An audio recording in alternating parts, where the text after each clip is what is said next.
So I don't have to try to get Drews to become a pro at something in order for me to fulfill something that I had in my heart back in the day, right? Yeah, because I think we do put a lot of pressure on ourselves. Like, just because I didn't get to enjoy that, I should make sure my kid gets to enjoy it and maybe gets to do it at a level that I didn't get to. It is important for us to just remember we're not trying to live through our kids. Hello, everyone. We are Greg and Jacquie Francis, and welcome to High Performance Parenting, where our passionate goal is to encourage you to raise champion children in a crazy world. Every week, we will bring you multiple episodes from our extensive experience of raising our six happy, healthy, successful, godly kids who are confidently equipped to win big in life. We deeply believe that any parent who is provided with the right knowledge and continual support can raise amazing kids. And when they do, all of our futures get better. If raising up future generations of absolute champions matters to you as much as it does to us, here's how you can contribute. Like and share this podcast with everyone you know. And together, let's embrace this journey of raising champion kids in a crazy world. Hey guys, welcome back to this awesome new episode with my hubby and I.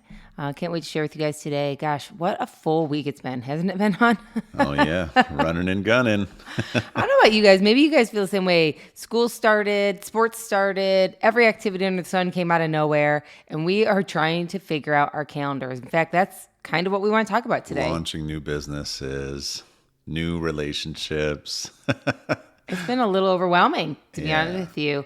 And I think most people can relate to this. You get super excited about kind of starting the new school year and getting going, but once it's here, there's a lot on the plate. Yeah, that's part of what we do, right? Is managing as high performers, managing all these different compartments of our life and our time, and keeping a great attitude while we do it. Figuring out the balance of replenishment so we can do it. And teaching our kids what it looks like to say no to things. Yeah. That's kind of where we're at right now. You guys probably can or can't relate, but we have 6 kids who all have different interests, different likes, different things they want to do. Greg went to a middle school, what was it, like a sports night. I went to a high school sports night a couple weeks ago, and all of our kids each wanted to be in a different sport. Like every single one of them walked up and picked a new sport, didn't they? Yeah, that's true.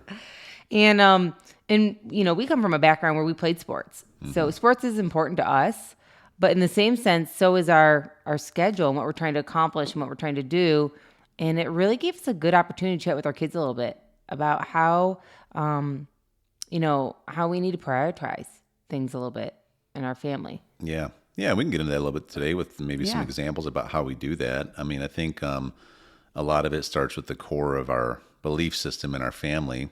Before I get there, though, I have something for you. Singing in the shower is fun until you get soap in your mouth. Then it's a soap opera.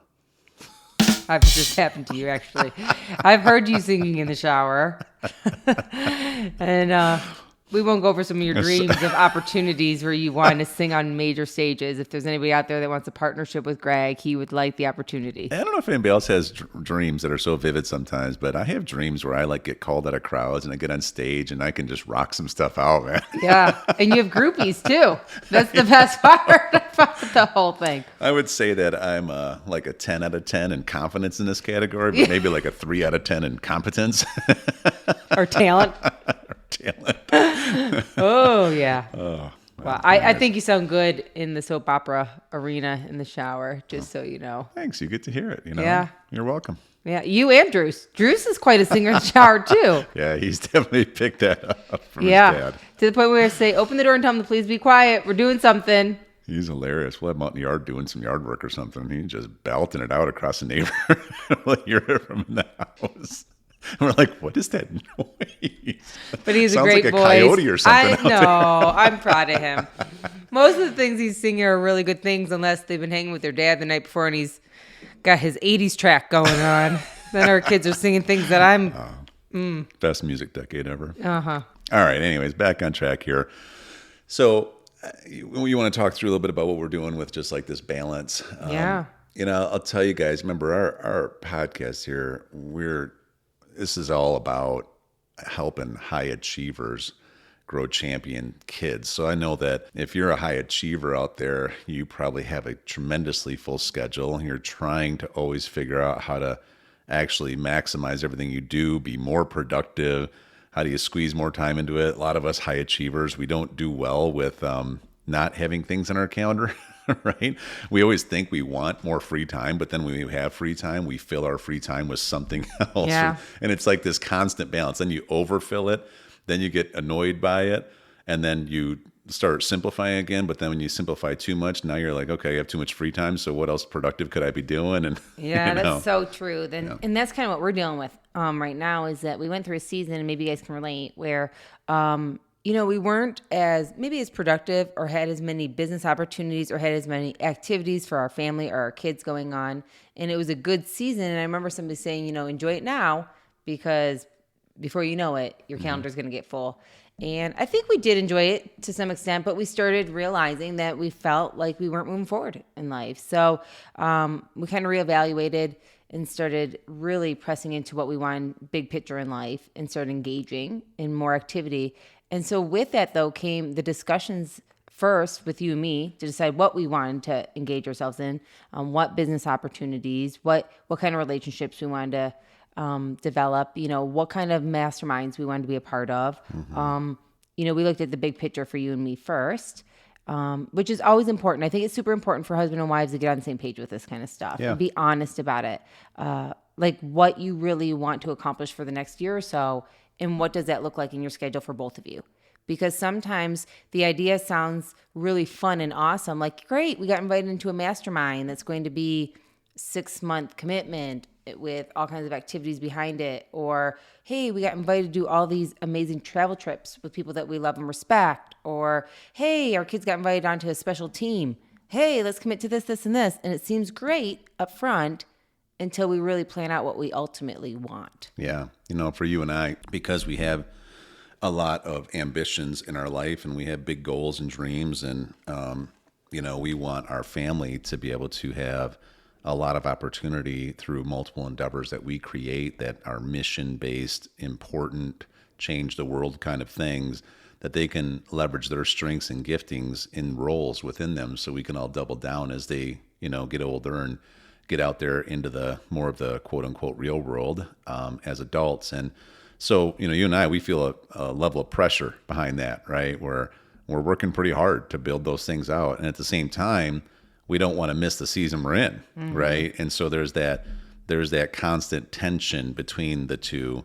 And but you know what? It's always been our philosophy. It's like, well, what would you rather do? Would you rather have time with your family, or would you rather be financially successful? And to you and I, our answer is always yes. Both. Right? It's both. I was like, Right. Both. And would you rather have a really strong, deeply connected marriage, or would you rather be known as like a just business leader boss? Both. Both. Yes. Right? I think the definition is combined. Yeah. And I think it starts with just giving yourself some permission to do it. But then you just realize in order to do it, there's a lot of intentionality and strategy that has to be put into place in all these categories. And you and I, it's kind of what our wheelhouse is we are all about increase in finances and businesses because it's fun, it's fun to help other people do that too. But there has to be as much thought and intentionality behind your marriage, and with like specific actionable strategies of how, okay, we want our marriage to be more deeply connected in 12 months. Okay, but how, right? What's measurable, right? I mean, because I heard somebody say recently, if it matters, it must be measured, right? And if it's not measured, then it's going to be random, and there's too many other things in life that can pull your attention. And then you look back 12 months later and you're like, we're not more deeply connected. We don't have even any way to prove that we are.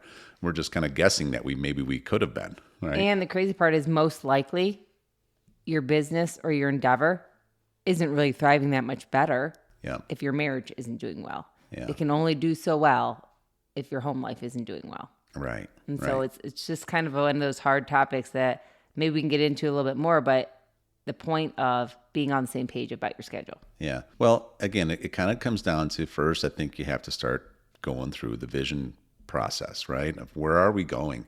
What is our marketplace business, financial goals in the next 5 to 10 years? Like, what are they? What are we aiming towards? Are we positioning ourselves through endeavors that actually can accomplish that right now? And if we're not, then how do we start shifting our time to not spending all of our time doing things that won't help us hit a goal? Instead, can we shift our time into the things that we need short term? Maybe they get just a small percentage of our energy, but the things we want to do long term, they get 80% of our energy. Right. We were just literally discussing this the other day about the 80-20, you know? And The Pareto principle. that's right. Right? That 20% of everything that you do will give you 80% of the results. And you can break it down into almost every category of life, right? Exactly. Right. And so I think when we, like I was saying a little bit earlier, for us, one of the things we first do is every couple of months we sit down and reevaluate our calendar. You know, Greg and I, we evaluate it every week when we get together and kind of game plan, just you and me, but we really go a deep dive every couple of months and kind of reevaluate with the seasons that are changing, new sporting opportunities that come up, maybe business endeavors that are come up, friendships that are developing, opportunities to travel, whatever the case may be. We kind of reevaluate and go deep again in our calendar to see if it really lines up with what we ultimately want. Because it is super easy to say yes to everything, and then you're not really accomplishing anything that you wanted that year. So if I can give any suggestions, I would say, you know, make sure that you're really taking the time, husband and wife getting together on a regular basis and deep diving into your calendars together.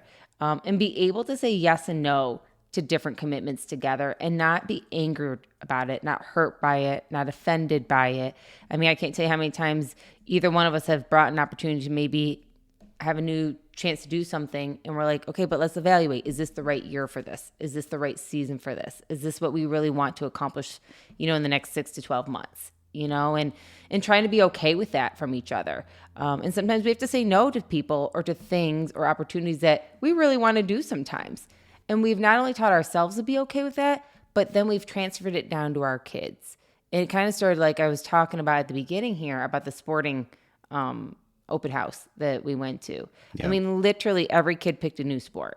So you can imagine like our kids that are in school, 5 different sports pretty much were. Yeah. And there is just not enough time in the day for Greg and I to run around to every sport, even though we want them in every sport. We want them to be able to do everything they have the desire to do. I mean, we definitely want them to try it all, right?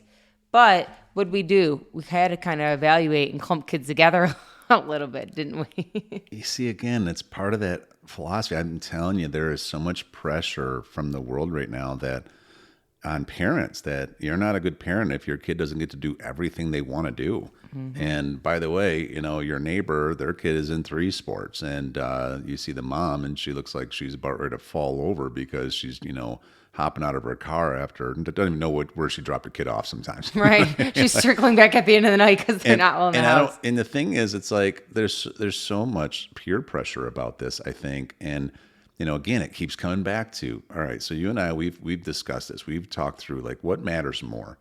What matters more for us? You know, any of our kids have never really expressed such an interest, such a passion into a specific sport that they want to take it the whole way and glorify Jesus with their effort. They just like to play. They like the relationship side.